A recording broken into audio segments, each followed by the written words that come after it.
yote imefanyika katika malengo ya kuweza kusema kwamba jimbo sasa kwa upande wao wamesema kwamba hao ndio Ganya wameongoza sasa jimbo na tutajua ni miaka 5 tu ndio imekuwa nasi ili waweze kuongoza jimbo hili la mkoa wa Kivu ya Kusini.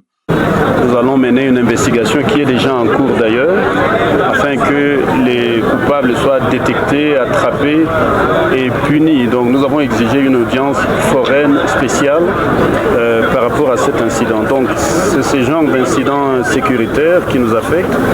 Il y a aussi le manque d'infrastructures. Vous le savez très très bien que la ville de Bukavu est totalement déconnectée de ces 8 territoires. Les territoires sont déconnectés entre eux. Et ça, la nourriture pourrie dans les territoires n'arrive pas à Shabunda, n'arrive pas en ville.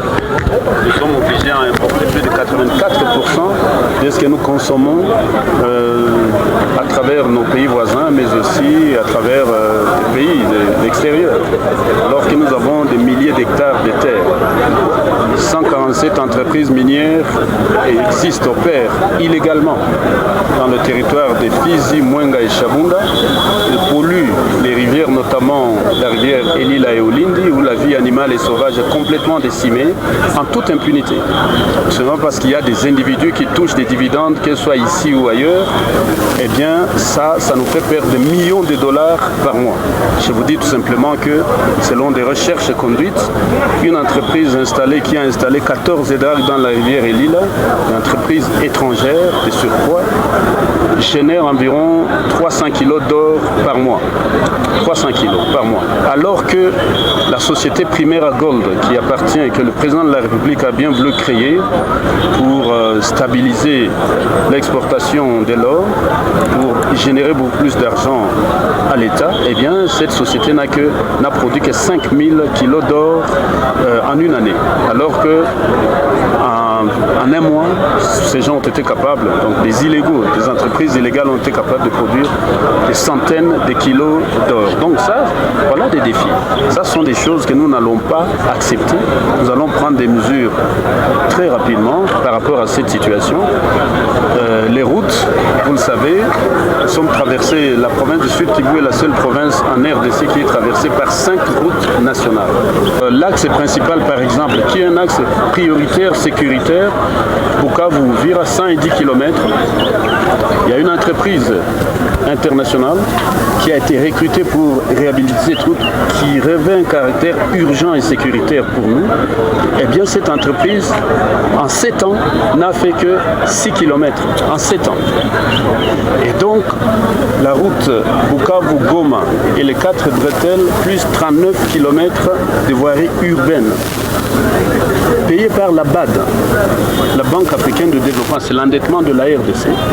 Eh bien, en 3 ans, vous avez été tous témoins lorsque le président de la République est venu inaugurer ici à Kalambo cette route. La société a été contractée.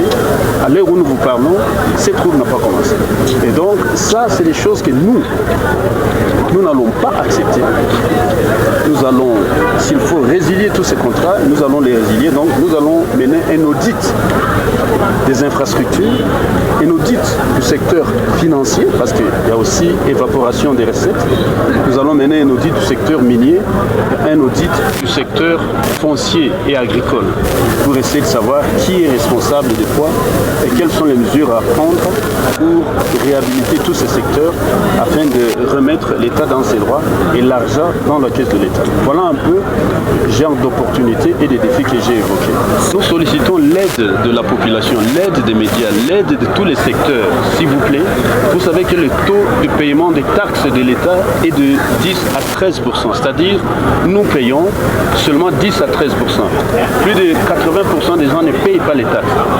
Et je comprends qu'ils avaient peur que quand ils payaient, ça rentrait dans les poches des autorités, ça ne pesait rien. Eh bien, nous encourageons les gens au civisme fiscal, que les gens acceptent de payer cette fois-ci, et nous promettons de gérer dans la transparence.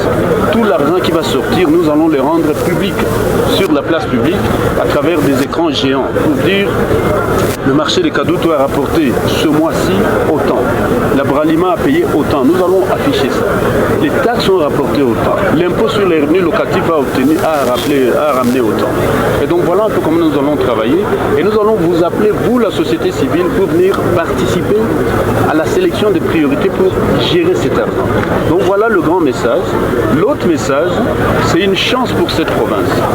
Nous avons la chance unique. La première ministre, la première femme ministre, premier ministre de cette république, de l'histoire de notre pays, va arriver pour la première fois dans notre province demain. Donc son Excellence Madame Soumine Judith sera ici parmi nous. Donc nous demandons à ce que, comme vous avez fait le sacrifice aujourd'hui, vous le fassiez encore demain, allez l'attendre massivement à l'aéroport.